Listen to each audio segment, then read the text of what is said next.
자, 우리가 이번 시간에는요, 바로 1884년에 일어났던 갑신정변과 그리고 그 이후의 조선의 상황에 대해서 배워보도록 하겠습니다.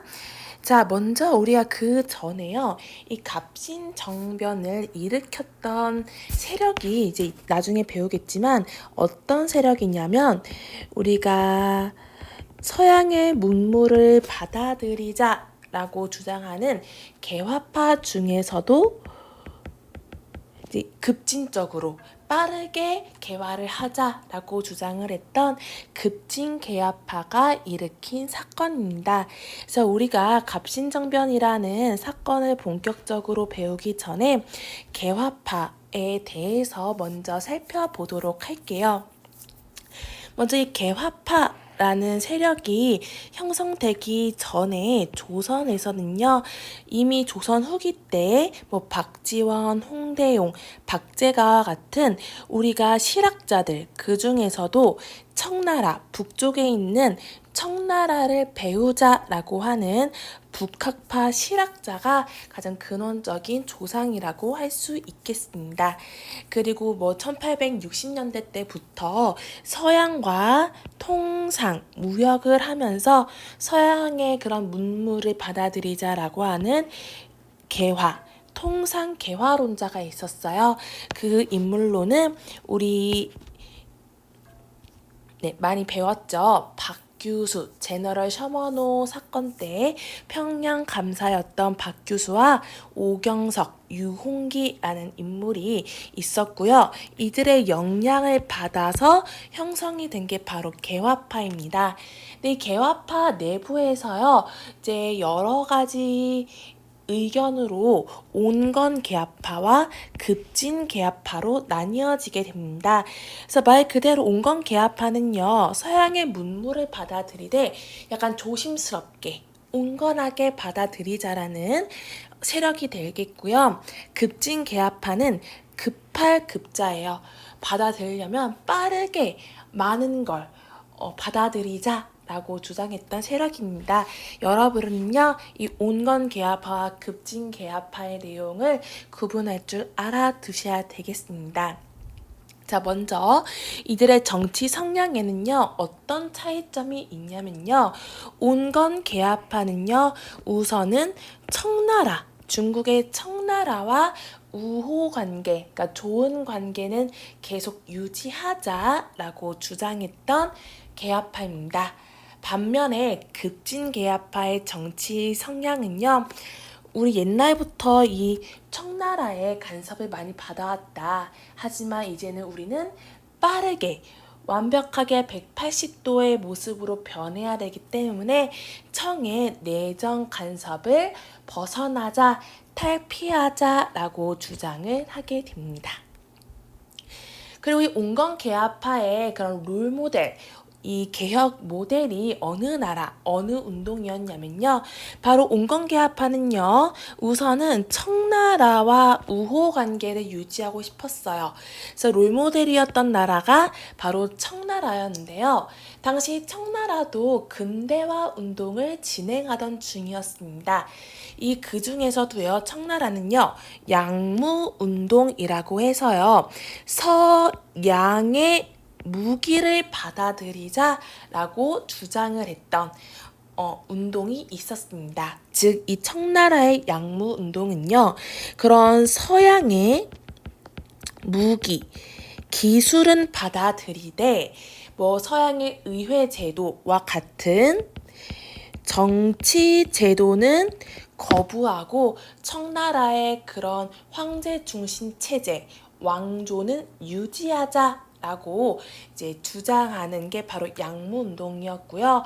이렇게 정치 체제만큼은 유지하자라는 면에서 바로 이 온건개화파가 이들을 롤모델로 삼았다라고 할 수가 있겠습니다. 하지만 반면에 급진개화파는요, 당연히 어떻게 써요? 우리는 180도 변할 거야. 서양의 기술뿐만 아니라 서양의 그런 의회 제도와 같은 정치, 뭐 사상 같은 걸 다 받아들일 거야 라고 생각했던 무리들이었죠. 그런데 이렇게 서양의 기술과 정치 제도까지 받아들였던 나라가 있었는데요. 그 나라가 바로 일본입니다.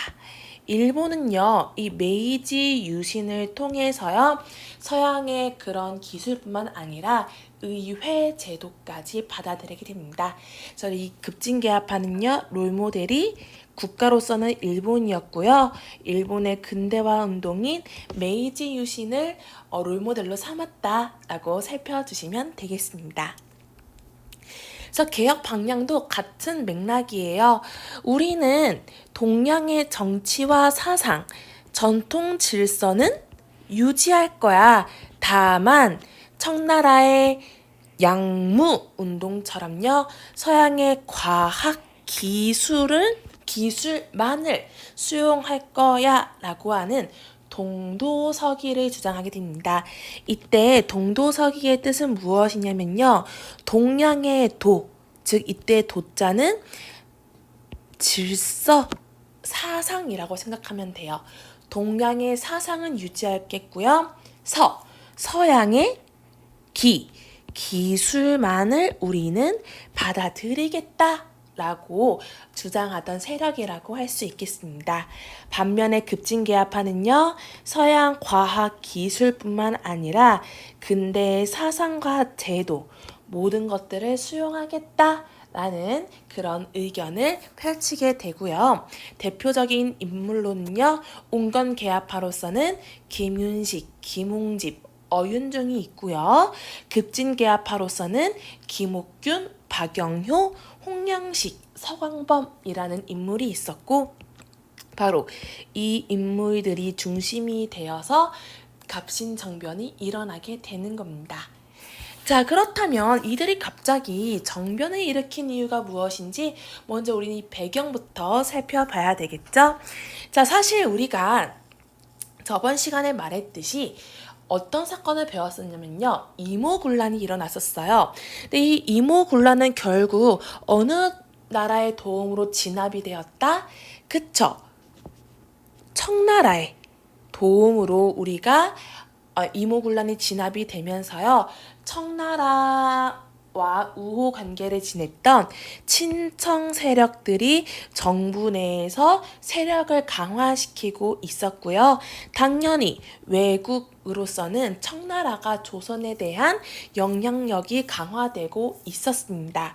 자, 그러면요. 우리 이 청의 내정 간섭을 탈피하자라고 주장했던 이 급진개합파 입장에서는 이 정부 내 친청 세력 장악과 청의 영향력 강화에 대해서 좋게 봤을까요? 나쁘게 봤을까요? 네, 당연히 나쁘게, 부정적으로 바라봤을 겁니다. 이 청의 영향력이 강화되면서 당연히 이 급진개합파의 세력 입지도 점점 약해졌을 거예요. 이게 바로 2번이 되겠죠? 특히 어떤 계기로 급진개합파의 정치적 입지가 축소가 되냐면요.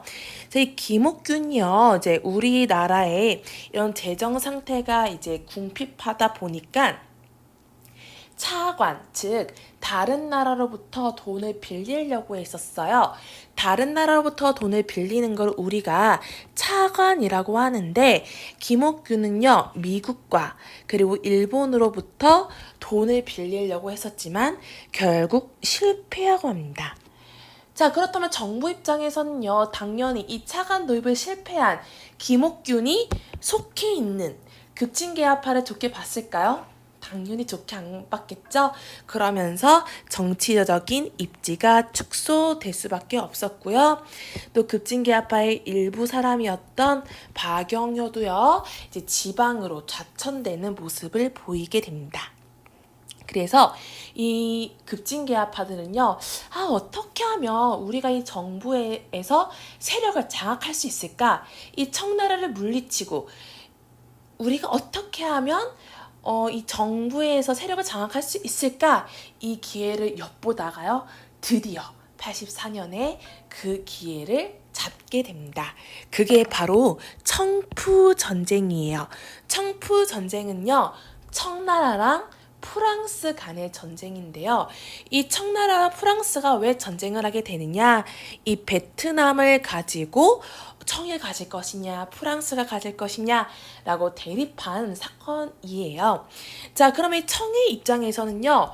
어쨌든 이 프랑스라는 서양 세력이랑 싸움에서 이겨야 되기 때문에 최대한 많은 군사력이 필요했겠죠. 그래서 조선의 주둔에 있던 그런 청나라의 군인들의 절반을 철수하게 됩니다. 다시 말하자면 조선에 있었던 청군의 절반이 없어졌다라는 거예요. 자, 그렇다면 생각해 보세요. 여러분이 김옥균이었다면 우리나라의 청나라 군인들이 절반이나 사라졌네? 우리가 정변을 일으켜도 우리를 딱히 진압할 군인들이 적어지겠구나 라고 깨닫게 됩니다. 이게 기회다 라고 생각을 하고요. 이때 어쨌든 급진개합파는 이 일본의 메이지 유신이 롤모델이었고 어느 정도 친일적인 성향을 가졌기 때문에요. 우리 일본 이 공사관한테 가가지고 야, 우리 정변 일으킬 건데 너희들 군인 보내줄 거지? 병력 지원을 약속받게 됩니다. 자, 지금 든든한 백도 생겼고요. 우리를 진압할 세력도 별로 없어지게 됐어요. 그래서요, 갑신년에 이 급진개합파들이 정변을 일으키게 됩니다. 자, 어디서 시작이 되냐면요. 바로 우정총국에서 시작이 됩니다. 자, 우정총국은요. 바로 지금의 우체국이라고 보면 되겠습니다. 자, 이제 우리가 조미 통상조약을 맺어지게 되면서 이 보빙사들이 미국에 갔다가 우체국이라는 문물을 우체국이라는 그런 기구를 보고 다시 우리나라 돌아왔을 때 우체국을 하나 세웠다고 선생님은 설명을 했었거든요. 그 우체국이 바로 우정총국이에요. 그게 이제 처음으로 이제 세워져서 축하한다라고 하는 그런 축제, 축하연을 일으켰는데요. 이제 거기에서는 이 정부에서 강한 힘을 가지고 있었던 그런 온건개합파, 친청 세력들이 마구마구 모여 있었습니다. 근데 이 우정총국 축하연에서요. 자, 누군가가 저 멀리서 불이야! 라고 막 소리 지르는 거예요. 자, 여러분 불이 났대요. 그러면 어떻게 해야 되겠어요? 당연히 그 공간을 벗어나야 되겠죠. 자, 그래서 이 우정총국에 있었던 사람들은요, 얼른 이 불을 피하기 위해서 나가게 되는데요. 이 나가는 족족마다 급진개합파가 심어놓은 그런 자객들이 이제 나오는 사람들을 다 죽이게 됩니다. 이게 바로 갑신정변의 시작이에요. 그러니까 사실은 풀이야라고 소리친 것도 이거는 사실은 조작이었다. 나오는 사람들을 죽이기 위한 하나의 거짓말이었다라고 알아두면 되겠죠. 그래서 이 우정총국 축하연을 튼다 정변을 일으키면서요. 당시 친청 세력이었던 이 명성황후 민씨 일파와 친청 세력들을 제거하게 됩니다. 그리고 급진개합파들은요. 이제 정권을 잡게 되고요. 개화당 정부를 수립하게 되고요. 우리 급진개합파들은 이러한 조선을 꿈꾼다라고 하는 개혁정강을 발표하게 됩니다. 그래서 개혁정강 14기조가 있는데요. 우리 한번 이 일부의 내용을 살펴보고 이들이 꿈꾸었던 세상은 무엇이었는지 한번 보도록 하겠습니다. 자, 첫 번째예요. 대원군을 가까운 시일 안에 돌아오게 하고 청에 조공하는 허례를 폐지할 것이라고 나와 있습니다. 자, 지금 대원군 얘들아 어디가 있어요? 자, 이모군란 한번 잘 생각해 보세요. 이모군란이 진압됐을 때 대원군이 어떻게 됐어요? 그쵸? 그 책임을 물어서 청나라가 대원군을 인질로 잡아갔잖아요. 즉 대원군은요 지금 청나라에 가 있어요. 자, 그런데 이 갑신정변을 일으킨 이 급진개합파는 청나라에 대해서 굉장히 부정적인 텐션을 보이고 있죠. 그러니까 청나라에 있는 이 대원군을 빨리 조선에 데리고 와라 라고 요구를 하는 거고요. 당연히 이 청나라를 싫어하는 급진개합파는 청나라에게 조공하던 그런 허례를 폐지할 것을 요구하게 되는데요. 이거는 결국 이들은 청과의 전통적인 종속 관계를 청산하는, 그러니까 없애자는 그런 조선을 꿈꾸었다라는 걸 알 수 있겠습니다. 자, 두 번째로는요, 무엇을 이제 주장하게 되냐면요, 바로 문벌을 폐지하라는 거예요. 그 다음, 문벌이라는 건 어쨌든 약간 이제 잘 사는 가문, 양반 뭐 그런 귀족 가문을 폐지하고요. 모든 사람은 평등하다. 이거 중요한 단어예요. 인민평등권을 제정합니다. 와, 당시 이 신분제 사회에서 모든 사람이 평등하다라고 이 주장한 건요, 굉장히 급진적이죠. 특히나 이 급진계합파의 이 김옥균, 박영효, 홍영식, 서강범은요, 그 당시에 제일 잘 나갔던 양반 가문의 자식들인데요. 뭐 지금의 뭐 삼성, 뭐 LG 그 재벌들의 자식들이 야, 그런 대기업들 다 이런 경제적인 평등성을 이루자라고 주장하는 것과 비슷하다고 보면 돼요.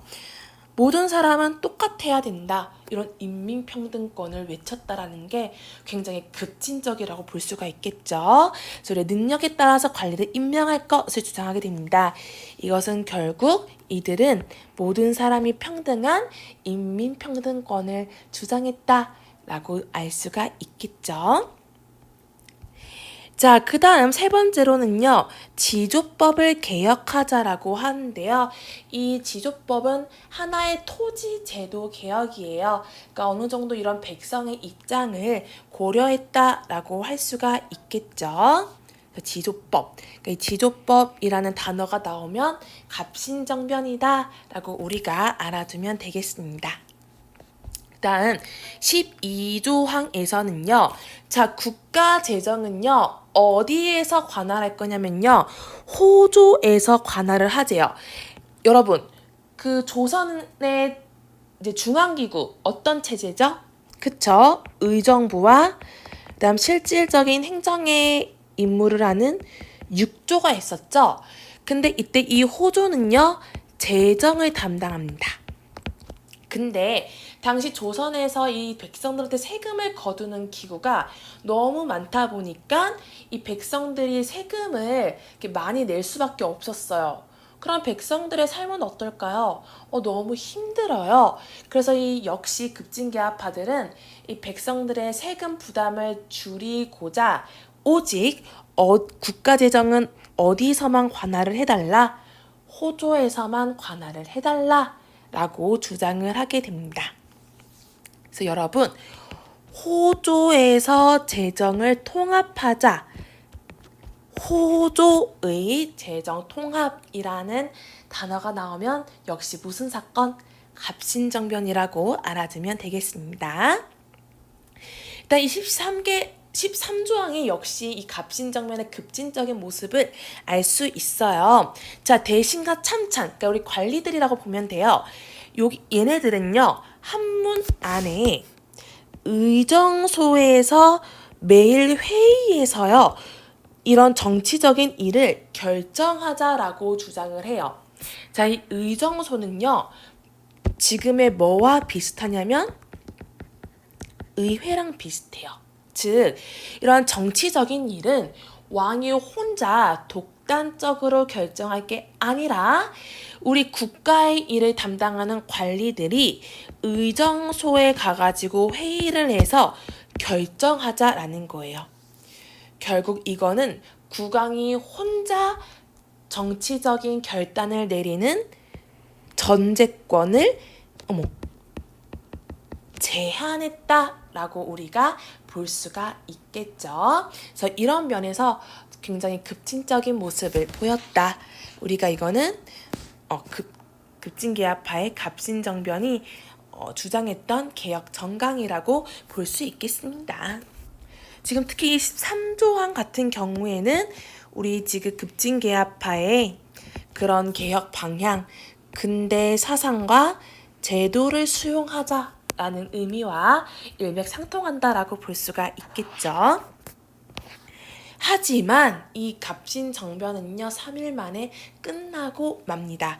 자, 이 당시에 급진계합파들은요 그래도 왕과 왕비인 고종과 명성황후를 이제 모시면서 이제 정변을 일으켰는데요. 이때 이게 좀 약간 하나의 사건, 옳지 않은 정변이구나 라고 깨달은 이 고종과 특히 명성황후는요 얼른 이제 명성황후 쪽은 아무래도 친청 세력이다 보니까 청나라한테 연락을 취하게 됩니다. 지금 이 조선 땅에 문제가 생겼는데 청나라야 우리 또 도와주면 안 돼? 라고 또 도움을 요청해요. 그러면서 청나라 군인이 역시 개입을 하게 되고요. 그리고 이 급진계합파가 믿고 있었던 일본의 병력 지원에 대해서도요. 일본군은요. 청나라 군인이 온다는 소식을 듣고 얼른 도망을 치게 됩니다. 그래서 일본군이 철수하게 되면서요. 결국 이 3일 만에 끝나게 되고요. 김옥균과 박영효는 일본으로 망명하게 되고요. 홍영식은 청군에 의해서 피살이 즉 살해된 걸로 마무리가 됩니다. 자, 그러면 우리가 지금 전개 과정까지 살펴봤고요. 그럼 이 갑신정변의 영향과 결과는 어떻게 됐는지 한번 살펴볼게요. 자, 지금 여러분 갑신정변은요. 또 어느 나라가 진압을 해준 거야? 결국 청나라가 진압을 해줬잖아요. 그러면 조선 땅에 대해서 어느 나라의 영향력이 더 커질 수밖에 없는 거예요? 그쵸. 이 청나라의 영향력이 내정 간섭이 더 심해질 수밖에 없는 겁니다. 더욱 심화가 되고요. 그 다음 어쨌든 여러분 이거는 성공을 못했기 때문에요. 하나의 이제 어떤 세력에 의한 이제 뭐 쿠데타, 정변, 부정적인 사건으로 보일 수밖에 없어요. 자, 그럼으로써 이런 개화 세력에 대한 그런 인식이 좀 약화가 되는데요. 이런 개화 정책에 대한 민중들의 부정적인 인식이 확산되고 특히 이 백성들을 위해서 지조법이라는 것을 주장을 했지만 사실 이거는 근본적으로 백성들한테 이제 근본적인 토지 문제가 해결되는 건 아니었었거든요. 그래서 민중들은 특히 이런 급진계합파에 대한 인식이 더 좋아지지 않았다라고 알아두시면 되겠습니다. 자, 그리고 이 사건 이후로서요, 이제 외국과 그러니까 일본과 조선 간에 조약이 맺어지게 되는데요. 자, 조선과 일본 간에는요, 한성 조약이 체결이 됩니다. 역시 이 갑신정변 와중에서도요, 이러한 갑신정변에 대한 이제 부정적인 인식이 있었던 민중들, 여러 세력들이요, 일본 이런 공사관에 들어가서 방화를 한다라든지 누군가를 죽이거나 괴롭힌다든지 이런 일본의 입장에서는 피해를 입게 됩니다. 그래서 당연히 무엇을 요구할 수밖에 없어요. 일본 입장에서는요. 그쵸. 배상금을 지불해 달라라고 요구를 할 수밖에 없었겠죠. 자, 그리고요. 여러분이 구분해 줘야 될 거는 한성조약, 즉 갑신정변으로 인해서 어떤 조약? 한성조약이 맺어졌는데 이때는요. 이 공사관이 어쨌든 불탔기 때문에 공사관 신축 비용을 부담해 달라고 일본이 요구하게 됩니다. 근데 여러분 헷갈리지 말아야 되는 게 우리 저번에 배웠던 이모군란 있죠. 이 이모군란에서 이제 이모군란이 진압된 이후에 조선과 일본 사이에는 어떤 조약이 맺어졌죠? 그쵸. 제물포 조약. 근데 이 제물포 조약의 내용 혹시 기억하시나요? 역시 배상금을 요구했고요. 또 그쵸. 일본 공사관에 군대를 배치하겠다. 즉 군인 주둔을 허용해 달라라고 요구를 했잖아요.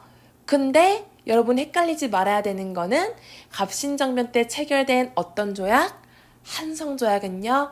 일본 공사관 신축 비용을 부담을 해달라고 요구를 했다라고 알아두면 되겠습니다. 일단 갑신정변 이후 때는요, 청나라와 일본 사이에서 조약이 맺어지게 되는데요.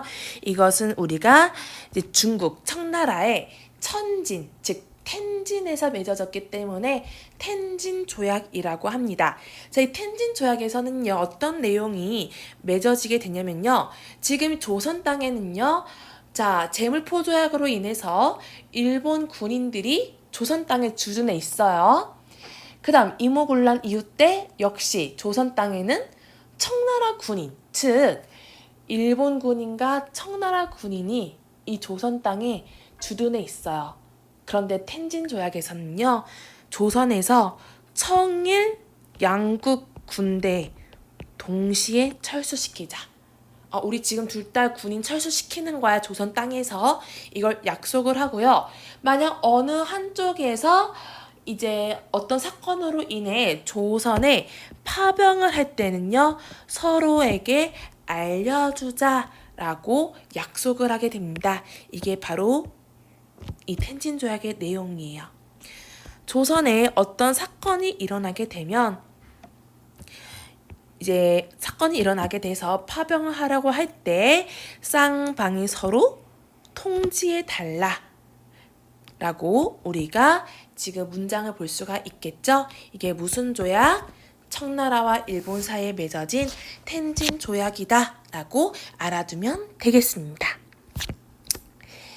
자, 그래서요, 우리 이렇게 갑신정변의 역량까지 살펴보면 되겠습니다.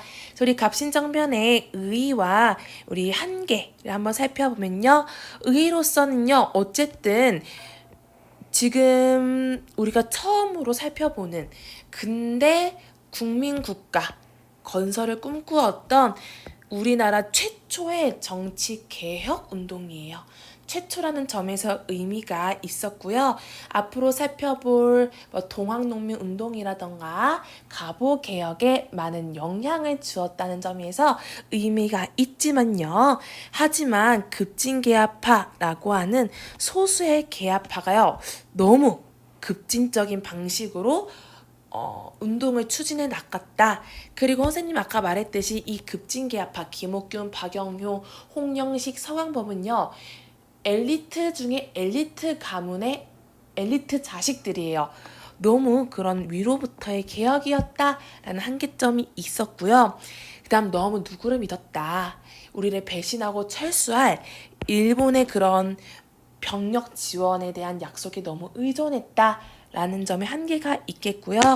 또한 민중의 그런 지지를 얻지 못했던 점이 바로 한계점이라고 할 수 있겠습니다. 자, 이 갑신정변 이후 때는요, 이 조선 땅에 대해서 서양 열강들이 이 조선을 어떻게 가지려고요, 각축, 싸움을 막 해요. 그 사건을 한번 보도록 하겠습니다. 그 사건이 바로 무슨 사건이냐? 바로 거문도 사건이에요. 우리 한반도 밑쪽에는요, 거문도라는 섬이 있는데요. 자, 이 거문도는요, 거문도 사건의 배경을 먼저 살펴보면요. 자, 우리 갑신정변 이후로 어느 나라가 우리나라에 대한 간섭이 더 심해졌다? 청의 내정 간섭이 심했는데, 아무리 생각해도 이 고종, 왕인 고종은요, 간섭이 너무 심해요. 그래서 청나라를 견제하고자 누구를 끌어들이게 되냐면요, 러시아를 끌게 돼요. 그래서 조선과 러시아 간에 이제 비밀적으로 협약을 맺으려고 추진을 했는데요. 어머나, 이 사실을 어느 나라가 알아버리게 되느냐? 저 유럽의 영국이 알아버리게 돼요. 근데요, 당시 영국과의 최대의 라이벌이 누구였느냐? 러시아였어요. 영국 입장에서는요, 조선과 러시아가 협약을 추진한다고? 그러면 이 조선 땅 러시아가 먹어버리는 거 아니야? 러시아가 힘이 더 세지는 거 아니야? 지금 제국주의라고 하는 땅 따먹기 싸움을 하고 있는데, 러시아가 지금 조선을 먹어버리면 영국은 불리해지는 거잖아요. 그래서 이 러시아의 남하, 그러니까 밑으로 내려오는 것을 영국이 견제한다는 구실로요, 우리나라의 거문도를요, 불법적으로 점령하게 됩니다. 그래서 결국 지금 뭐 러시아뿐만 아니라 뭐 영국, 일본, 청나라가요. 이 조선을 가지고 너무나도 이제 또 싸우다 보니까 결국 이 청나라의 중재로 인해서요. 러시아가 그래 조선에서 내가 이 영토를 확보하는 거를 포기할게. 대신 영국도 거문도에서 철수해 라고 서로 약속을 하면서 거문도 사건은 끝이 나게 되고요.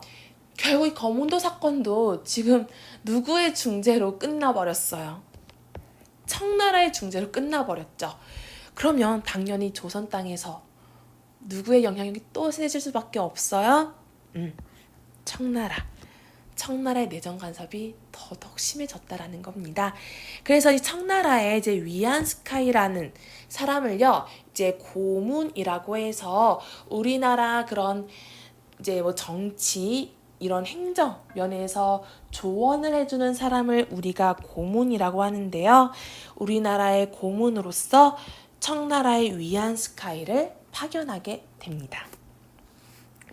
자, 지금 수많은 나라가요, 이 조선을 어떻게든 해보려고 막 싸우니까요, 조선 내에서는요, 조선은 어느 나라한테 제발 의존하지 말고 중립 기어를 박자라고 하는 중립파론이 나타나게 됩니다.